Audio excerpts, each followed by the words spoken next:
प्रिय दर्शकों, नमस्कार। जय माता दी। मैं आचार्य सहस्रांशु आप लोगों का सहृदय स्वागत करता हूं हमारे चैनल वैदिक एस्ट्रो गुरुकुल में। आज का यह कार्यक्रम में हम चर्चा करने जा रहे हैं शनिदेव का जो गोचर जनवरी 17, 2023 को होने जा रहा है, वह कर्क राशि के कुंडली के ऊपर या जातकों के ऊपर क्या प्रभाव डालने वाला है। शनिदेव का नाम सुनकर के ही बहुत सारे लोग भयभीत हो जाते हैं और ऐसा होना भी मुमकिन है। क्यों? क्योंकि शनिदेव कर्म फल दाता है। नवग्रहों में शनिदेव को न्यायाधीश माना गया है। जब भी शनिदेव का ढैया होता है, गोचर होता है, तो शनिदेव कर्म फल प्रदान करते हैं। तो इंसान अपने जिंदगी में जो भी अच्छे बुरे कर्म किया होता है, उसका फल उसको तुरंत 2.5 वर्ष के अंदर मिलने लगता है। शनिदेव आयु मृत्यु के कारक ग्रह भी माने गए हैं। ठीक है, तो अष्टम के कारक ग्रह शनिदेव हैं। प्रिय दर्शकों, मैं उन एस्ट्रोलॉजर या ज्योतिषी में से नहीं हूं जो यूट्यूब पर लाइक कमेंट शेयर पाने के लिए आपको झूठा मूठा बता दूं कि आपका कुंडली में सब कुछ अच्छा ही अच्छा है। ऐसे बहुत सारे लोगों को आपने देखा होगा। अगर आप उनको कुंडली दिखाते हो, तो अगर आपके कुंडली में कोई खराब समय चल भी रहा हो या फिर आपके कुंडली में अगर बेहद कोई खराब योग है, तो वो बताते नहीं हैं। उस बात को छिपा करके यह बताते हैं कि आपका सब कुछ अच्छा है, ताकि आपका मनोबल कमजोर ना हो। लेकिन मैं कुछ इस तरह से सोचता हूं कि सत्य को अगर छुपाया जाएगा तो सत्य कमजोर होगा। ठीक है, और अगर सत्य को हम भलीभांति समझ लेंगे और उसको समझने के बाद उपाय करेंगे और उससे बचने की कोशिश करेंगे, तब जाकर के हम सही रास्ते पर आगे बढ़ पाएंगे। अगर आपका चंद्र राशि कर्क है तो भी यह कार्यक्रम आपके लिए है। अगर आप कर्क लग्न के जातक वाले हैं तो भी यह कार्यक्रम आपके लिए है। तो अपने लग्न के हिसाब से और चंद्र राशि के हिसाब से आप कार्यक्रम में आखिर तक बने रहिए। शनिदेव आपके अष्टम भाव में कुंभ राशि में गोचर करने जा रहे हैं। अष्टम भाव आयु मृत्यु का घर होता है। अष्टम भाव गुप्त चीजों का घर होता है। यहां पर शनि कारक भी माने गए हैं, यानी कि अष्टम भाव में शनि अच्छे फल देने वाले होते हैं। लेकिन यहां पर आपके लिए कर्क राशि कर्क लग्न वालों के लिए यहां पर शनि की ढैया की शुरुआत हो रही है। और आप जानते हैं शनि अपने ढैया में अच्छे फल प्रदान नहीं कर पाते हैं। तो यहां पर अष्टम भाव से युक्त शनि आपको काफी सारी परेशानी देने वाले हैं, तथा इनकी जो तीसरी नजर है वह आपके कर्म स्थान के ऊपर जा रही है। यहां पर आपको निर्भरशील होना पड़ सकता है, यानी कि यह समय को कदापि अच्छा नहीं कहा जा सकता। अगर आप अपने काम खुद ना कर सके, अगर आपको कुछ चीजों के लिए किसी के ऊपर डिपेंड होना पड़े, तो यह कभी भी अच्छा समय नहीं होता है। तो यह समय काफी तरह से आपको स्ट्रेस, टेंशन, डिप्रेशन देने वाला होगा। तनाव में आप रहने वाले होंगे। आपके कार्य में डिले होगा।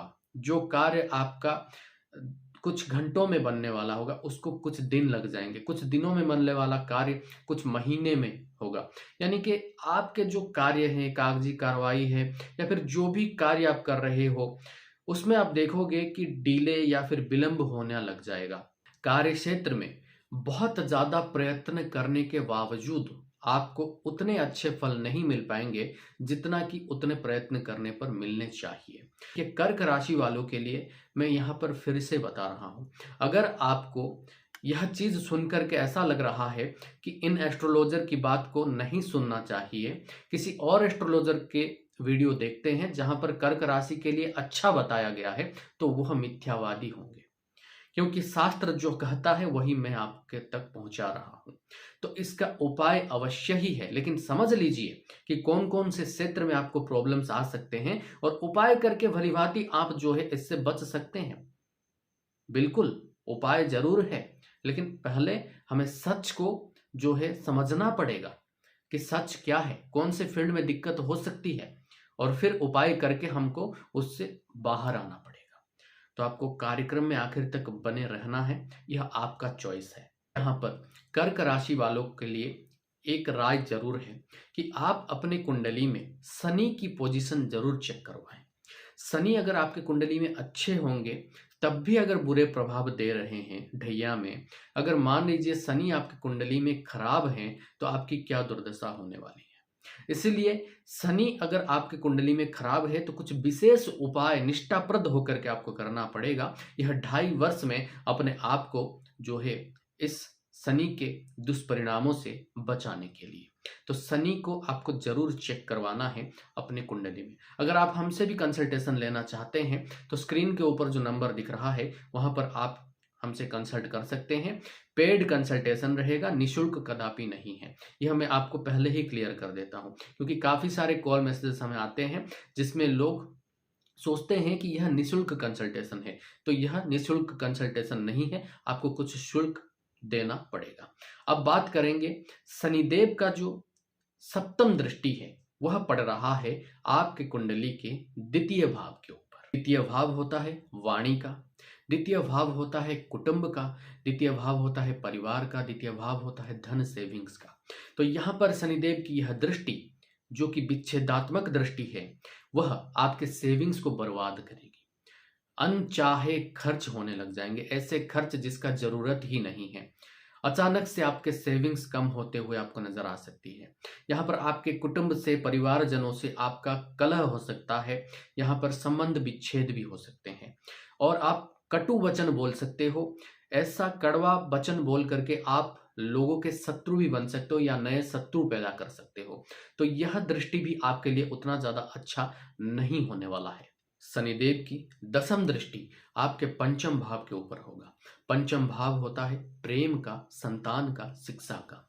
यानी कि अगर आप विद्यार्थी हैं तो आपको पढ़ने में प्रॉब्लम होगा, चीजों को याद रखने में प्रॉब्लम होगा। अगर आपके संतान हैं तो संतानों से आपको कुछ दुख कष्ट मिल सकता है। संतान का कोई कार्य हो जो आपको ठेस पहुंचा सकता है। संतान की बोली, संतान की व्यवहार से आप बहुत ज्यादा जो है अपने आप के ऊपर नेगेटिविटी का महसूस कर सकते हैं। यहाँ पर पिता और पुत्र का जो संबंध है वह पीड़ित रह सकता है इन 2.5 वर्षों के लिए।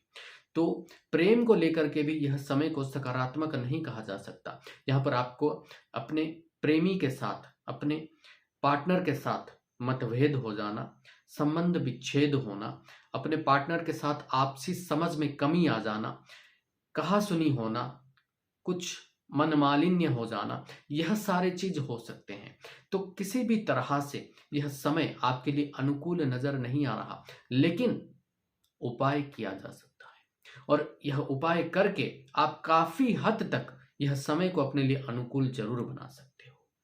क्या है वो उपाय? इसीलिए तो यह कार्यक्रम हम बना रहे हैं। जो लोग वीडियो में शुरुआती कुछ बातें सुनकर के चले गए ये उनका भाग्य है। आप अभी तक बने हुए हैं, यह आपका सौभाग्य है। तो चलिए उपायों के बारे में बात करते हैं। पहले तो आपको शनिदेव का मंत्र का जाप करना होगा, नित्य करना होगा, सिर्फ शनिवार को नहीं। नित्य आप 108 बार शनिदेव के मंत्र का जाप करिए। आप ओम सम शनिश्चराय नमः यह मंत्र का जाप कर सकते हैं, या फिर नीलांजन समाभासम रविपुत्रम यमाग्रजम छाया मार्तंड संभुतं त्वं नमामि शनैश्चरम यह मंत्र का भी आप जाप कर सकते हैं। जैसा आपका समय आपको अनुमति देता हो उस हिसाब से आप मंत्र चुनिए और 108 बारी इसका जाप करना चालू कर दीजिए। नंबर 2, शनि चालीसा का रोजाना आप पाठ कर सकते हैं। नंबर 3, आप जो है स्नान करने के पश्चात और अपना ब्रेकफास्ट करने से पहले कौवों को कुछ खाना खिलाएं। आप अपने छत के ऊपर हो, अपने आंगन में हो, कुछ बिस्किट, ब्रेड, रोटी, कुछ भी कौवों के लिए जरूर छोड़ करके आइए। आपको वहां पर इंतजार करने की जरूरत नहीं है, आप आ जाएंगे, उसके बाद भी कौवे आकर के उस चीज को खा लेंगे। तो कौवों को भोजन प्रदान करना है आपको। काले वस्त्र को दान करना है, काले वस्त्र परिधान नहीं करना है, काले चीजों से अपने आप को दूर रखना है। जितना हो सकता है काले रंग से परहेज करना है। काले रंग का शनिवार के दिन हो सकता है तो किसी काले व्यक्ति को आपको दान करना है। कोई गरीब रहेगा तो बहुत ही अच्छा होगा। इसके साथ साथ हनुमान मंदिर आपको जाना है। शनिवार के दिन हनुमान मंदिर जा सकते हैं, वहां पर सुंदरकांड, हनुमान चालीसा, बजरंग बाण इत्यादि का आप पाठ कर सकते हैं। मंदिर की प्रदक्षिणा आप कर सकते हैं। मंदिर में बैठे बैठे आप शनि की प्रतिमा को याद करके शनि चालीसा का भी पाठ कर सकते हैं। इसके साथ ही साथ शनिवार को आपको जो है मांस मदिरा इत्यादि से दूर रहना है। शास्त्र तो कहता है कि मांस मदिरा से बिल्कुल ही परहेज रखना चाहिए, लेकिन आज के ज़माने में कुछ लोग हैं जिनके लिए यह चीज़ जो है लागू नहीं होता है। तो कम से कम शनिवार के दिन आपको कोई भी गलत काम नहीं करना है, क्योंकि अष्टम भाव से रिलेट कर रहे हैं शनिदेव। शनिदेव कर्म फल दाता है, जो भी आप कर्म करेंगे उसी हिसाब से आपको फल मिलना चालू होगा। तो अपने कर्म को बिल्कुल आपको अच्छा रखना है, अपने आप को सात्विक बना करके आपको रखना है। अगर आपके घर के आसपास कहीं पीपल का वृक्ष है तो उसके जड़ों के ऊपर आपको जल की सिंचाई करना है। यह करने से भी शनिदेव की विशेष कृपा आपको प्राप्त होगी। लेकिन यहाँ पर फिर से आपको बताना चाहेंगे, कर्क राशि का अगर आपका जातक है, कर्क लग्न का अगर आपका जातक है, तो जरूर ही शनिदेव आपके कुंडली में कैसे हैं, यह चीज आप किसी योग्य ज्योतिषी से बात करके देख लीजिए। और निर्दिष्ट उपाय अगर आपको कुछ करना पड़ेगा, यह जो उपाय हम बता रहे हैं यह यूनिवर्सल है।